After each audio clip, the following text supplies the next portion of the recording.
दोस्तों नमस्कार। मैं प्रशांत कौशिक संवाद इंडिया के मंच पर आप सभी का हार्दिक स्वागत करता हूं, हार्दिक अभिनंदन करता हूं। जैसे कि आप सभी जानते हैं कि लगातार लोकसभा चुनाव के पश्चात जिस तरह से राजनीतिक माहौल गरमाया हुआ है, खास तौर से स्पीकर के पद को लेकर तमाम तरह की बातें लगातार राजनीतिक गलियारों में चर्चा का विषय बनी हुई हैं। जैसा कि एनडीए की सरकार के बारे में कहा जा रहा है कि उसके अंदर जो तेलुगु देशम पार्टी है और साथ ही जेडीयू नीतीश कुमार की जो पार्टी है वह लगातार कहीं ना कहीं स्पीकर का पद चाहते हैं। हालांकि ऐसी कोई आधिकारिक बयान किसी भी पार्टी की तरफ से सामने नहीं आया, लेकिन लगातार राजनीतिक गलियारों में चर्चा है कि टीडीपी और जेडीयू दोनों चाहते हैं कि जो स्पीकर का पद है, लोकसभा अध्यक्ष का जो पद है, वह गठबंधन के सहयोगी खाते में आए। और बीजेपी लगातार इस प्रयास में है कि स्पीकर का पद भी वह अपने पास रखे। इसको लेकर लगातार विपक्षी दल भी अपनी जो रणनीति है उसको बनाने में लगे हुए हैं। और उनका भी ये कहना है कि अगर टीडीपी या जेडीयू के द्वारा कोई स्पीकर का पद के लिए अपने पार्टी के किसी नाम को आगे करती हैं तो विपक्षी दलों का जो गठबंधन है, इंडिया गठबंधन, उसका वह समर्थन करेगा, सहयोग करेगा। उसी तरह से डिप्टी स्पीकर को लेकर भी तमाम तरह की बातें कही जा रही हैं।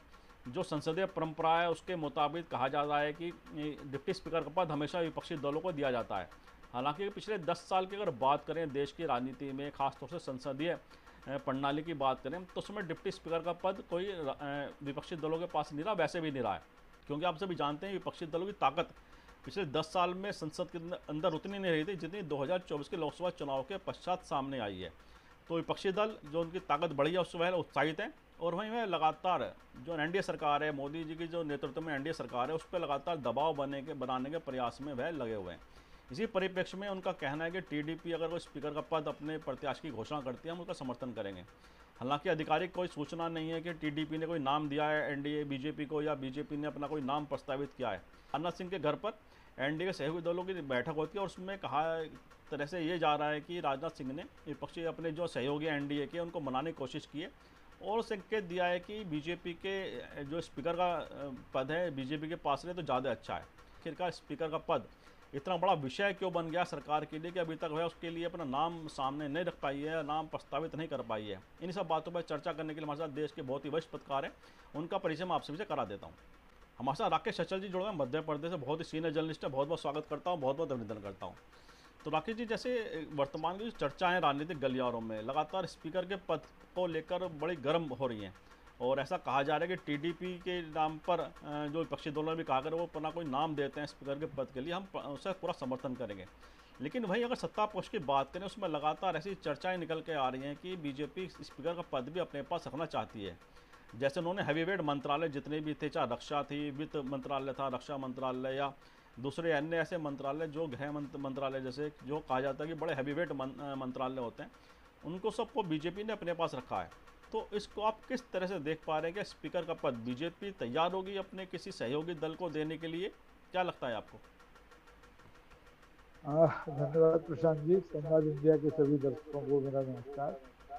देखिए, विषय ऐसा है कि लोकसभा अध्यक्ष के पद को लेकर के एक वितंडावाद खड़ा करने की कोशिश हो रही है विपक्ष की ओर से भी, और सत्ता पक्ष के अघोषित मौन के जरिए भी ये कोशिश की जा रही है कि एक सुर्खियों में ये बात बनी रहे कि लोकसभा का अध्यक्ष और उपाध्यक्ष पद सत्तारूढ़ दल के पास रहता है या विपक्ष के पास जाता है। तो हम पिछले एक हफ्ते से देख रहे हैं इस देश में कि जो भारतीय जनता पार्टी के सहयोगी, दो बड़े सहयोगी दल हैं, टीडीपी और जेडीयू, इन दोनों की ओर से, कम से कम जेडीयू यू की ओर से तो साफ साफ हो गया कि वो किसी प्रत्याशी नहीं है, उम्मीदवार नहीं है। और टीडीपी ने इस मामले में कोई अपना मौन तोड़ा नहीं है। तो इससे थोड़ा भ्रम की स्थिति है, लेकिन मेरी जो सूचनाएं हैं वो ये कहती हैं कि इस समय टीडीपी हो चाहे जेडीयू हो, बाकी सब जो गठबंधन के दल हैं, बीजेपी वाले, एनडीए वाले, वो बहुत छोटे छोटे दल हैं। तो इन दोनों दलों की अभी वो हैसियत नहीं है कि ये भारतीय जनता पार्टी को अपने दबाव में लेकर के लोकसभा अध्यक्ष का पद हासिल कर लें। हालांकि बहुत पहले टीडीपी का लोकसभा अध्यक्ष रह चुका है, लेकिन आज की स्थिति में और तब की स्थिति में बहुत अंतर था। आज की स्थिति में एक है, अपने यहाँ बुंदेलखंड में बल्कि पूरे ग्रामीण अंचल में देश के हिस्से तबके में कहावत है कि कहीं हड़िया नहीं है, कहीं पारा नहीं है।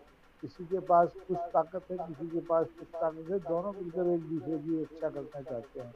तो टीडीपी और जेडीयू अपने अपने राज्यों में, क्योंकि ये राष्ट्रीय दल नहीं है, अपने अपने राज्यों में केंद्र में जो सरकार है उसके साथ हाथ मिला करके अपना राजनीतिक जमीन बचाए रखना चाहते हैं। ऐसे में मुझे तो नहीं लगता है कि भारतीय जनता पार्टी के साथ कोई सौदेबाजी कम से कम लोकसभा अध्यक्ष के पद के लिए ये दोनों दल कर पाएंगे।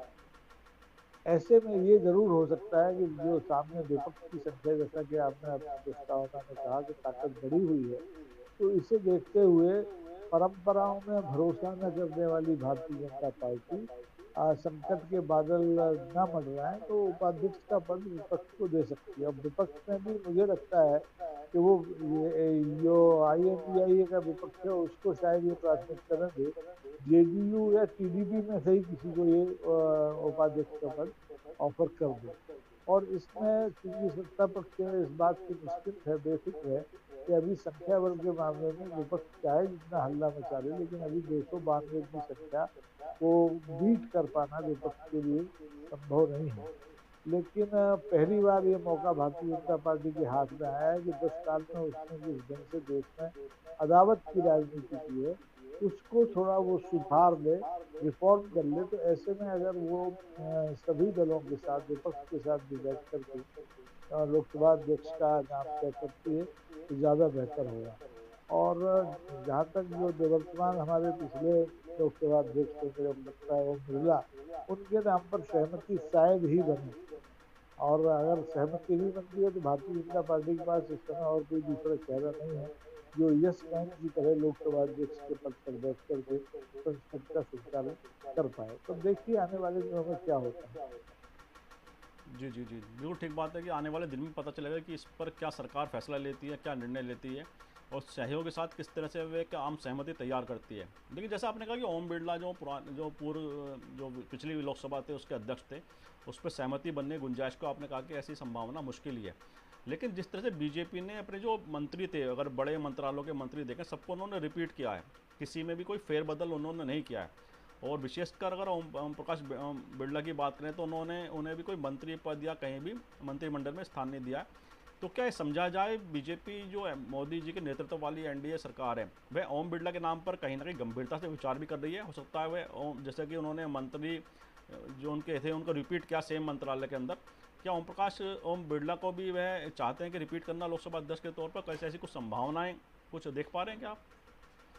निश्चित तौर पर मुझे लगता है कि ओम बिरला भारतीय जनता पार्टी के लिए सबसे सुविधाजनक लोकसभा अध्यक्ष हो सकते हैं, क्योंकि जिस तरह से ओम बिरला ने पिछले कार्यकाल में संसद चलाई, थोक बंद सांसदों को का निलंबन किया और एक तरह से एक पक्षीय कार्रवाई की, उनकी उंगलियां भी उनके निर्णयों पर लगातार उठती रही, सुप्रीम कोर्ट तक मामले गए।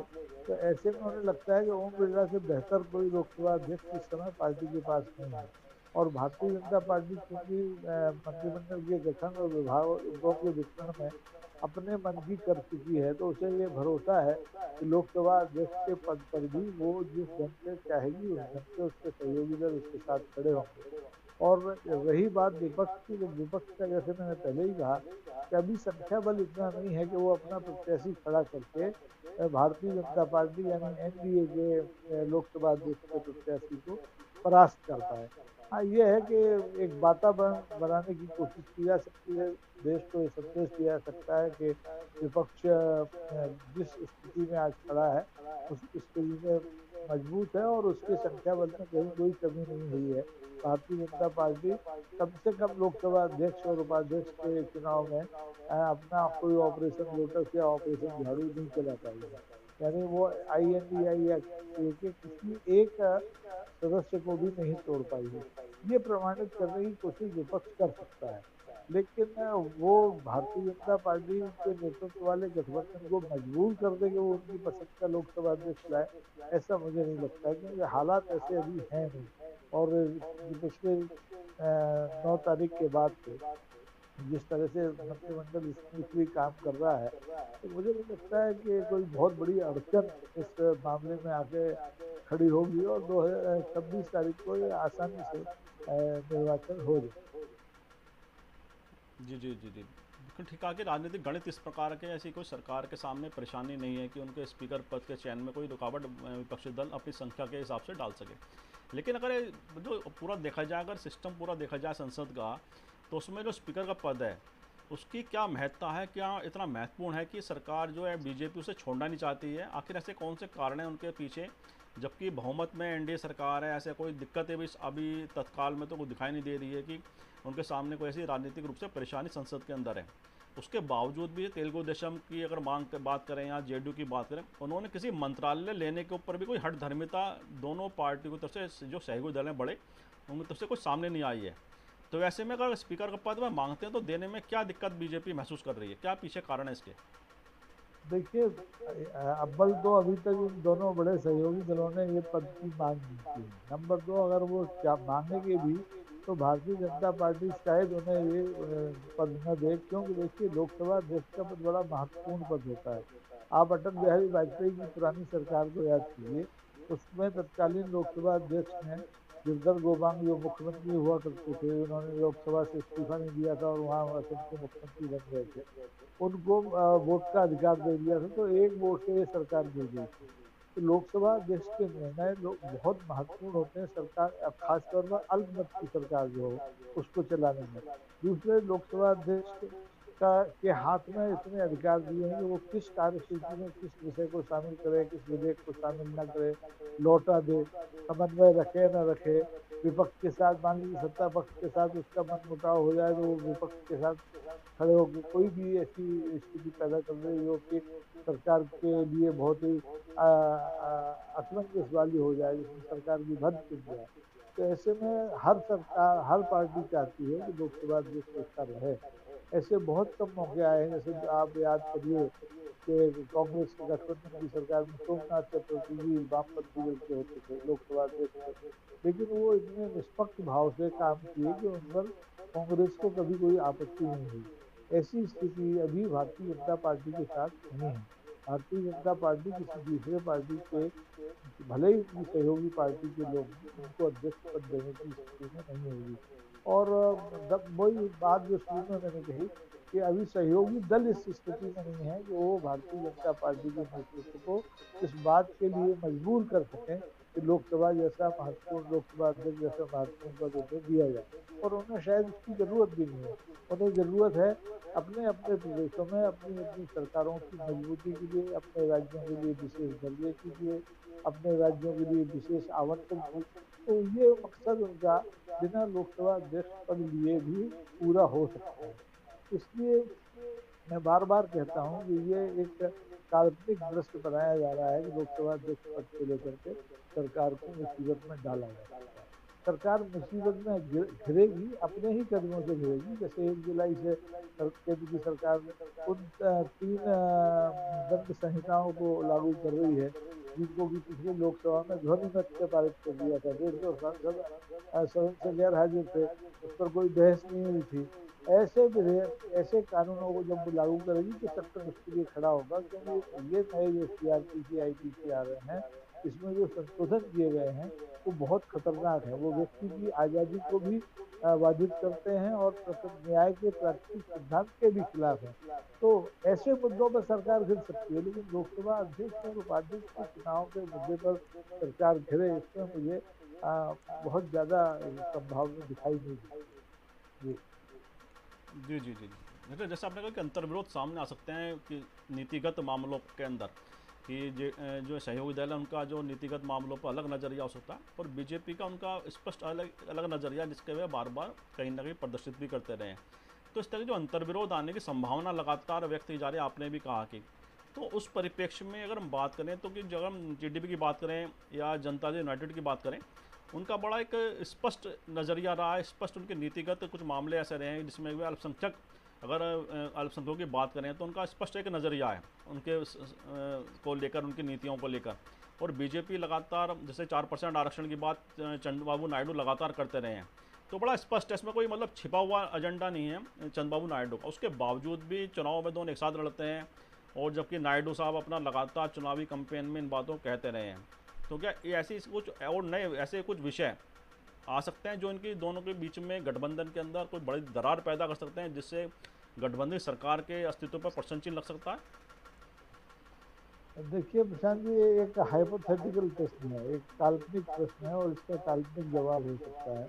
लेकिन वस्तुस्थिति ये है कि इस समय भारतीय जनता पार्टी के गठबंधन में जो बड़े दो जो सहयोगी दल हैं, इन लोगों ने जब चुनाव को साथ लड़ा, लेकिन कोई कॉमन मिनिमम प्रोग्राम बना के चुनाव नहीं लड़ा। सब पार्टियों के अपने अपने घोषणा पत्र थे और उन घोषणा पत्रों के आधार पर उन्होंने अपने अपने राज्यों में अपनी अपनी ताकत हासिल की है, चाहे जेडीयू हो, चाहे टीडीपी हो, चाहे बीजेपी हो। मतलब बीजेपी भी अगर बिहार में और आंध्रा में अगर कुछ सीटें हासिल कर पाई तो अपने चुनाव घोषणा पत्र के आधार पर। जेडीयू के घोषणा पत्र पर तो उसे सीटें नहीं मिली, वो जेडीयू को मिली। ऐसे टीडीपी को अपने घोषणा पत्र के आधार पर मिली। तो कम से कम इन मुद्दों पर बहुत स्पष्ट है कि भारतीय जनता पार्टी और सहयोगी दलों में हाल फिलहाल कम से कम एक साल तो कोई कंसंट्रेशन नहीं होगा, कोई टकराव नहीं होगा। क्योंकि इस एक साल में ये दोनों सहयोगी दल देखेंगे कि भारतीय जनता पार्टी की चाल के चेहरे में कोई तब्दीली तो नहीं आई। जो वायदे उनसे किए गए हैं राज्यों में राजनीति को लेकर, राज्यों की तरक्की को लेकर, राज्यों के आर्थिक सहयोग को लेकर के, वो पूरे किए जा रहे हैं कि नहीं। अगर इसमें कहीं कोई गड़बड़ होगी तो फिर निश्चित है कि एक नया खेल शुरू होगा संसद में और सरकार गिराने और बनाने का ये प्रक्रिया शुरू हो सकती है। लेकिन हमें इसके लिए अभी इंतजार करना पड़ेगा, कम से कम एक साल तो इंतजार करना पड़ेगा। और आने वाला जो सत्र है, अभी तो सामान्य सत्र नहीं, जो बजट सत्र आएगा उसमें इस बात के संकेत मिल जाएंगे कि भारतीय जनता पार्टी अपने सहयोगी दलों के साथ कैसे डील कर रही है, वो उनकी मांगों को पूरा करने की दिशा में बजट आवंटन कर रही है या नहीं कर रही है। तो वेट एंड सी वाला मामला है, हमें देखना पड़ेगा कि आने वाले दिनों में सत्तारूढ़ दल गठबंधन के परस्पर व्यवहार में कोई तब्दीली आती है या सब स्मूथली चलता रहने वाला है। जी जी जी जी, बिल्कुल बिल्कुल सही कहा आपने। और जैसे कि अगर देखें प्रधानमंत्री मोदी जी की जो लगातार कार्यशैली रही है अनेक वर्षों से, चाहे वह मुख्यमंत्री का उनका कार्यकाल रहा हो गुजरात के अंदर या केंद्र सरकार में पिछले 10 साल की अगर बात करें, तो वह एक तरह से पूरी मेजोरिटी के साथ उन्होंने गुजरात में अपनी सरकार चलाई और वहीं केंद्र के अंदर भी 2 कार्यकाल उनके पूरी मेजोरिटी वाले रहे। तो ऐसे में उनके साथ एक नया अनुभव है उनके लिए गठबंधन की सरकार चलाने का, गठबंधन के सहयोगों को अपने साथ सहेज कर रखने का, जो उनका अपना एक अलग ही अनुभव है।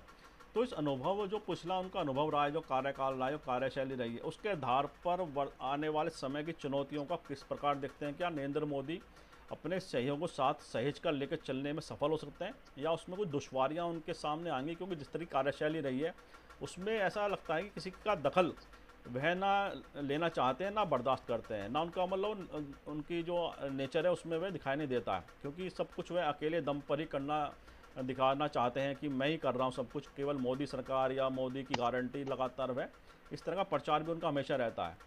तो ऐसे में जब क्रेडिट मंत्रालयों का क्रेडिट लेने का जब नंबर आएगा तो उसमें सहयोगी दल क्या उसमें पूरा क्रेडिट मोदी जी को देने की तैयारी मतलब दिखाई देते हैं, या वह भी अपना उसमें क्रेडिट में हिस्सा अपना चाहेंगे कि हमें भी इसका क्रेडिट मिले, चाहे मंत्रालय के उनके काम काज हों, उनकी नीतियाँ हों? क्या देख पाते हैं आपसे आप? देखिए, आपने बहुत महत्वपूर्ण सवाल किया है कि क्या प्रधानमंत्री के रूप में मोदी जी अपने व्यवहार में कोई तब्दीली लाएंगे। देखिए, मोदी जी के नेतृत्व में जो दो सरकारें पिछली रही हैं उसमें भी उनके साथ सहयोगी दल थे, शिवसेना थी, अकाली दल था। लेकिन उस समय स्थितियां ये थी कि इनका बहुमत बहुत ज्यादा था। पहले 282 था, फिर 303 था, और इस समय 242 है। तो उस बहुमत के नशे में उन्होंने न शिवसेना की परवाह की। उद्धव गुट जो उनके साथ था, पारंपरिक उनका मित्र था हिंदू बात के माइथोलॉजी के नाम पर, उसको उन्होंने तोड़ा और छोड़ा। अकाली दल उनके साथ था, अकाली दल को भी तोड़ा और छोड़ा। तो आज की स्थिति में अगर वो अपने दोनों सहयोगी दलों के साथ वही व्यवहार करते हैं जो अकाली दल और शिवसेना के साथ हुआ, तो निश्चित तौर पर स्थितियां बदलेंगी, सरकार गठबढ़ हो सकती है। लेकिन मोदी जी को जिन्होंने देश में कार्य करते हुए देखा है, मुझे लगता है कि वो परिस्थिति की नजाकत को समझ जाएंगे और समझकर अपनी हठ धर्मिता के हिसाब से तो काम नहीं करेंगे करने का। वो जो सहयोगी दल, उनके दो बड़े सहयोगी दल हैं, बाकी की तो कोई हैसियत है नहीं। ये जो दो सहयोगी दल अपने अपने राज्यों में जिस ढंग की राजनीति करना चाहेंगे उसमें लगातार सहयोगी के रूप में काम करेंगे ताकि उन्हें क्षेत्र में काम करने में सहूलियत होती रहे। और पहला कदम आप देख सकते हैं मोदी जी ने कल ही बिहार में जाकर नालंदा विश्वविद्यालय के पुनरुद्धार का जो था काम, उस परियोजना का श्रीगणेश किया, उद्घाटन किया। 800 करोड़ की परियोजना थी।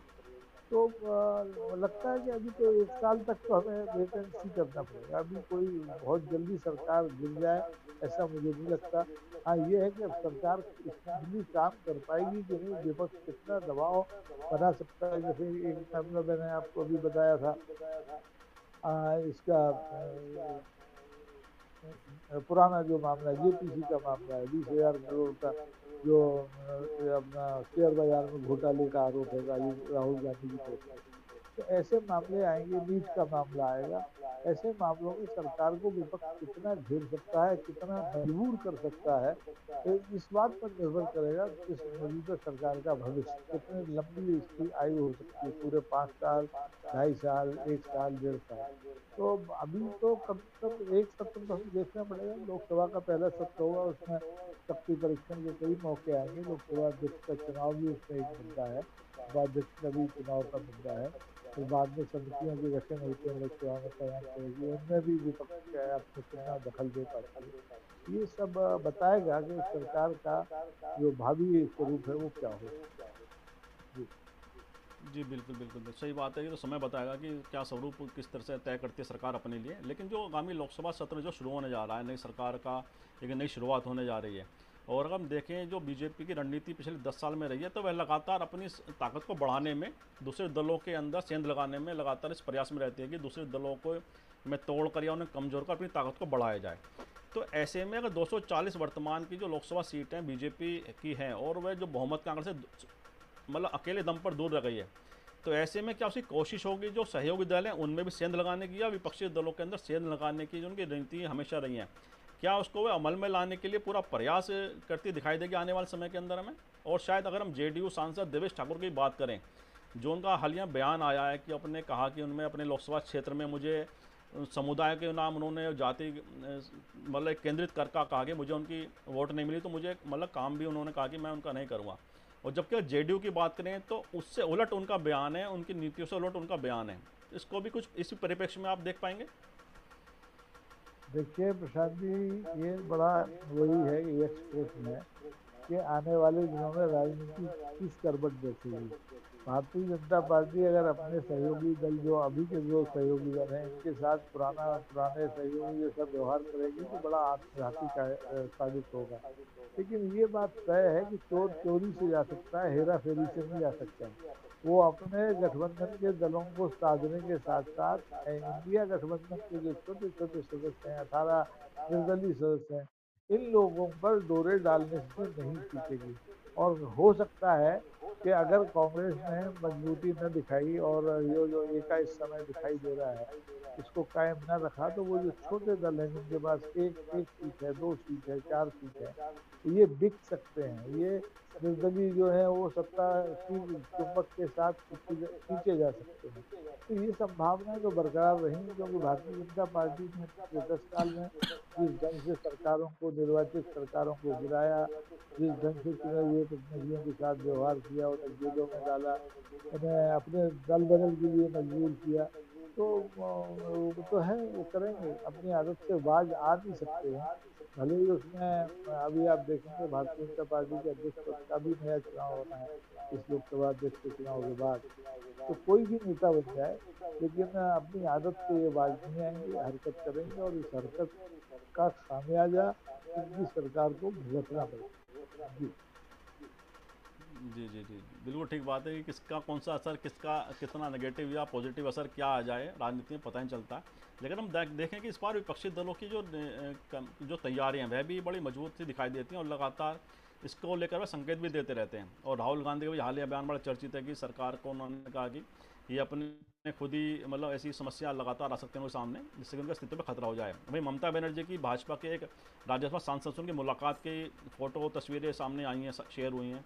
और अन्य दल भी लगातार, जैसे चंद्रबाबू नायडू के साथ भी अखिलेश कुमार की बात हो या स्टेलिन की बात हो, लगातार ऐसी चर्चा भी हम बनी रहते हैं कि विपक्षी दल भी लगातार अपनी जो एक्सरसाइज है उसको मजबूत करते हुए दिखाई देते हैं।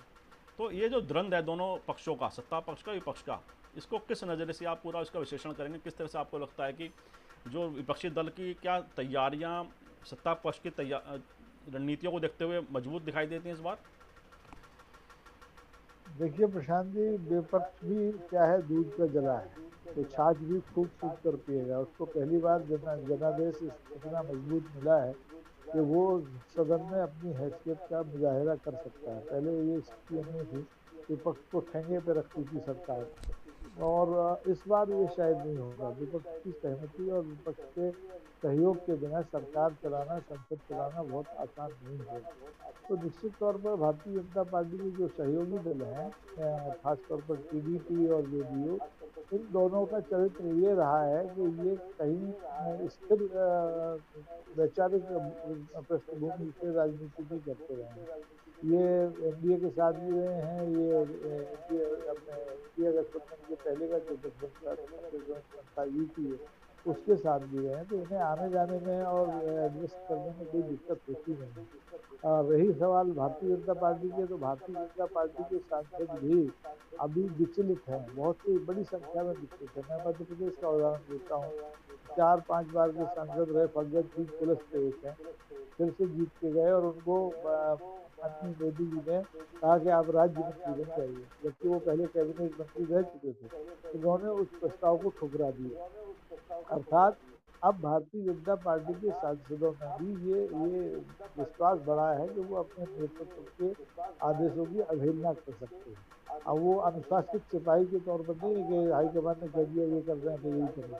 तो एक फग्गन सिंह अगर मध्य प्रदेश में है, तो निश्चित तौर पर मध्य प्रदेश में तो चलिए भारतीय जनता पार्टी की सरकार है, लेकिन जिन राज्यों में भारतीय जनता पार्टी की सरकार नहीं है और वहाँ भारतीय जनता पार्टी के सांसद जीते हैं, तो वो निश्चित तौर पर राज्य सरकारों के संपर्क में होंगे और उनके दबाव में आकर के हो सकता है कि अपनी पोजीशन बदल लें। लेकिन इसके लिए वही मैं कहता हूँ कि वेट एंड सी, चाहे बंगाल का मामला हो, चाहे मध्य प्रदेश का मामला हो, चाहे राजस्थान का मामला हो, सब जगह ये स्थितियाँ हैं कि कोई भी कमजोर कड़ी टूट सकती है। और ये कमजोर कड़ी कौन है, ये सरकार को भी मालूम है और आईएनडीए के नेताओं को भी मालूम है कि वो कहाँ हाथ रखेंगे तो उन्हें कामयाबी मिलेगी और कहाँ हाथ न रखने से कामयाबी नहीं मिलेगी। तो ये सत्र तो खरामा खरामा निकल जाएगा, लेकिन इस सत्र के बाद जो आने वाले 3 राज्यों की विधानसभा चुनाव है, क्योंकि सरकार तो काम कर नहीं पाएगी, वो सरकारी चुनाव में उलझ गई। अब इसे उसने जितने नए मंत्री बनाए हैं उनके प्रभार दे दिए कि आप फला राज्य को देखेंगे, फला राज्य को देखेंगे। तो अभी ये जो अगले 6 महीने हैं, ये सरकारी कामकाज के और घोषणाओं पर अमल करने के नहीं है, बल्कि राजनीति करने के हैं। तो आप देखेंगे कि आईएनडीए भी पूरी ताकत के साथ अपनी ताकत बढ़ाने की कोशिश करेगी, जितने उपचुनाव हों, चाहे विधानसभा के चुनाव हों। और इनके नतीजे आने के बाद हम देखेंगे कि 6 महीने के बाद इस देश की राजनीतिक तस्वीर एकदम भिन्न होगी। अगर जो विधानसभाओं के चुनाव में विपक्ष का कद बढ़ता है, ताकत बढ़ती है, तो निश्चित तौर पर मौजूदा सरकार के लिए खतरे की घंटी बच सकती है और उनकी सिर पर तलवार अस्थिरता ही लिखती है। बिल्कुल बिल्कुल बिल्कुल बिल्कुल ठीक कहा आपने। और लगातार जैसे अब एक बड़ी महत्वपूर्ण बात कही कि जो कमज़ोर कड़ियाँ दोनों पक्षों की तरफ हैं, चाहे इंडिया गठबंधन हो या सत्ता पक्ष हो, तो लगातार दोनों ही पक्ष एक दूसरे की कमज़ोर कड़ी को देख भी रहे हैं कि कहाँ पर किस पर क्या प्रहार करके अपनी जो ताकतें बढ़ाया जा सकता है, दूसरे को कमज़ोर और ज़्यादा किया जा सकता है।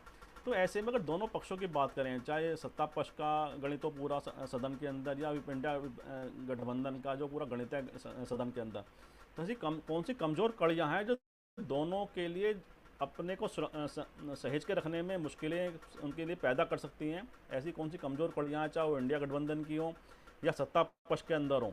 इसको आप कुछ क्या परख पा रहे हैं, कुछ देख पा रहे हैं कि दोनों के पक्षों के लिए चुनौती ये भी रहेगी कि अपने को वह कैसे संगठित रखे, कैसे अपने को एकजुट रखे, जिससे कि दूसरे पक्ष को मौका ना मिले उनके घर में सेंध लगाने का? ये बड़ा सवाल दोनों पक्षों के लिए इस समय है राजनीति के अंदर, और कहा तो सदन के गणित के लिए। इसको आप किस तरह से देख पा रहे हैं?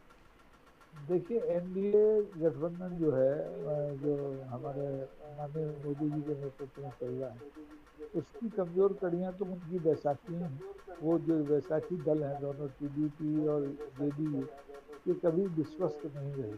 ये कभी भी किसी दूसरे गठबंधन के साथ खड़े हो जाएं, इसका कोई भरोसा नहीं है, ये कोई गारंटी दे नहीं सकता, क्योंकि ये दो बड़े दल ही विश्वसनीय नहीं है। तो ये सबसे बड़ी कमजोर कड़ी है। और आईएनडीए के लिए इन्हीं दोनों कमजोर कड़ियों पर सबसे ज्यादा दांव लगाने की कोशिश हो सकती है। इसमें जेडीयू खास तौर पर, जेडीयू के साथ अलावा आप देखेंगे जैसे पांच सदस्यों वाला चिराग पासवान का दल है, जीतन मांझी जैसे लोग हैं जिनकी एक ही सीट है, तो ये लोग कभी भी इस भारतीय जनता पार्टी के नेतृत्व से आगे जा करके इंडिया गठबंधन के साथ खड़े हो सकते हैं। क्योंकि देखिए भारतीय जनता पार्टी के नेताओं का और खुद प्रधानमंत्री का काम करने का जो तरीका है, उसमें सहयोगी दलों को अपना मान सम्मान बचा करके चलना बड़ा मुश्किल है।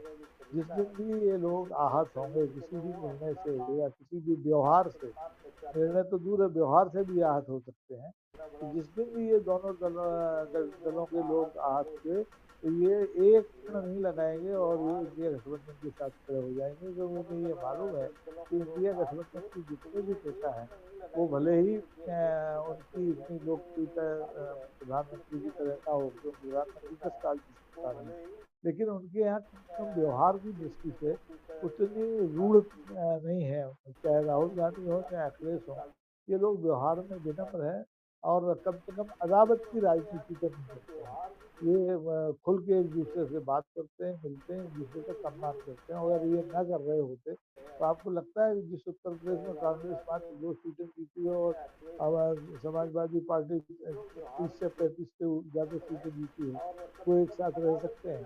तो ये एक चीज है जो भविष्य में भारतीय जनता पार्टी के लिए नुकसानदेह साबित हो सकती अच्छा, कार्यक्रम के अंत में आते हैं। और जैसे कि जब से नई सरकार का गठन हुआ है, जब से उनका कार्यकाल नई सरकार का शुरू हुआ है, तब से लगातार विपक्षी दल जहाँ चुनौती पेश करने की बात कह रहे हैं, वहीं ऐसे कुछ घटनाक्रम भी सामने आए जिसने सत्ता पक्ष के लिए चुनौती तो खड़ी करी है और विपक्षी दलों को मौका दे दिया है। जैसे हम बात करें, अगर नीट एग्जाम की बात करें, जिस तरह का वहाँ घटनाक्रम सामने आया, सुप्रीम कोर्ट ने बड़ा उस पर कड़ी टिप्पणी की है, तो उसने विपक्षी है। दलों को तो मौका दिया। वहीं रेल दुर्घटना पश्चिम बंगाल के अंदर होती है, उसको लेकर भी विपक्षी दल लगातार हमलावर हैं केंद्र सरकार पर, रेल मंत्री पर। और कल नेट का एग्जाम को लेकर भी उसमें भी जो गड़बड़ियाँ सामने आई हैं, उसको लेकर तमाम तरह के घटनाक्रम लगातार लगातार सामने आ रहे के बाद एक जो सत्ता पक्ष के लिए एक बड़ी मुश्किलें पैदा कर रही हैं और विपक्षी दलों को लगातार मौका मिल रहा है। तो इसको आप किस तरह से देख रहे हैं? विपक्षी दल इन मुद्दों पर क्या बहुत ही आक्रामक तरीके से सत्ता पक्ष के लिए चुनौती बढ़ा देंगे? देखिए प्रशांत जी, मुद्दे तो रोज नए आएंगे जाएंगे, लेकिन इस समय जो सबसे बड़ा मुद्दा है वो आप देखेंगे लोकसभा जब शुरू होगी तो आरएसएस के प्रमुख ने जो बातें और पिछले दिनों कही हैं मणिपुर को लेकर के, अहंकार को लेकर के, ये मुद्दे सब सारे मुद्दों के ऊपर रहेंगे। नीट तो रहेगा, नीट मुद्दा एक है, बिल्कुल है। रेल दुर्घटना एक मुद्दा है, बिल्कुल है। लेकिन जो आरएसएस के लोगों ने आरोप लगाए वो सबसे महत्वपूर्ण है कि क्या ये सरकार अहंकार का प्रतिनिधित्व आज भी कर रही है, क्या इस सरकार में अभी भी मणिपुर को लेकर के कोई गंभीरता नहीं है। तो ये मुद्दों का जवाब देना सरकारी पार्टी के लिए, सरकारी गठबंधन के लिए बहुत मुश्किल होगा। और अब क्योंकि विपक्ष उतना नहीं है कि आप उठा के उसको जब वो शोर मचाए कि सदन के बाहर फेंक दें। अब 232 से ऊपर लोग हैं, तो इनकी बात सुनना पड़ेगी, इनका जवाब देना पड़ेगा। और अब आप देखेंगे कि जिस ढंग से राहुल गांधी की लोकप्रियता का ग्राफ बढ़ा है, हालांकि वो अभी भी प्रधानमंत्री मोदी के मुकाबले उतने लोकप्रिय नहीं हुए हैं, लेकिन प्रतिपक्ष के रूप में उन्होंने जिस ढंग से अपने आप को रिफॉर्म किया है, तो उनकी आवाज भी अब सदन में और ज्यादा तेजी से गूंजेगी और भारतीय जनता पार्टी की नेतृत्व वाली सरकार के लिए आए दिन मुसीबतें पैदा करेगी। और अब वो पुराने ढंग से न सरकार चलेगी न सदन चलेगा। अब आपको जेपीसी की भी मांग माननी पड़ेगी, सुननी पड़ेगी। आपको ईडी और ये सीबीआई है इनके दुरुपयोग पे भी ब्रेक लगाना पड़ेगा। और प्रतिपक्ष के नेताओं के उत्पीड़न का जो आपका रवैया है उस पर भी आपको विराम लगाना पड़ेगा। तो निश्चित तौर पर आप देखेंगे कि लोकसभा 18वीं लोकसभा का पहला सत्र ही बहुत रोचक, बहुत जानदार और बहुत प्रभावी होगा, जो भविष्य के संकेत देगा कि ये सरकार कैसे चलेगी और ये लोकसभा कैसे चलेगी। जी बिल्कुल बिल्कुल ठीक कहा आपने कि लोकसभा का जो सत्र होगा उसकी शुरुआत में पता चल जाएगा कि आने वाले समय में किस तरह का हमें और लोकसभा के अंदर, संसद के अंदर किस तरह का माहौल देखने को मिलेगा। और इन्हीं शब्दों के साथ आज चर्चा को विराम भी देते हैं। और आपने जिस तरह पूरे विषय का विश्लेषण किया है, मुझे विश्वास है हमारे दर्शकों को चर्चा जरूर पसंद आएगी। और मैं भी आपका बहुत बहुत आभार धन्यवाद व्यक्त करता हूँ कि आपने अपना समय हमारे दर्शकों के लिए निकाला। बहुत बहुत धन्यवाद। सबसे भी आग्रह करता हूँ इस वीडियो को लाइक करें, शेयर करें, कमेंट करें। साथ ही संवाद इंडिया चैनल को सब्सक्राइब करना, बेल आइकन जरूर दबाएं, जिससे संवाद इंडिया के अपडेट आपको समय से मिलते रहे। आप सभी का बहुत बहुत धन्यवाद, बहुत बहुत धन्यवाद।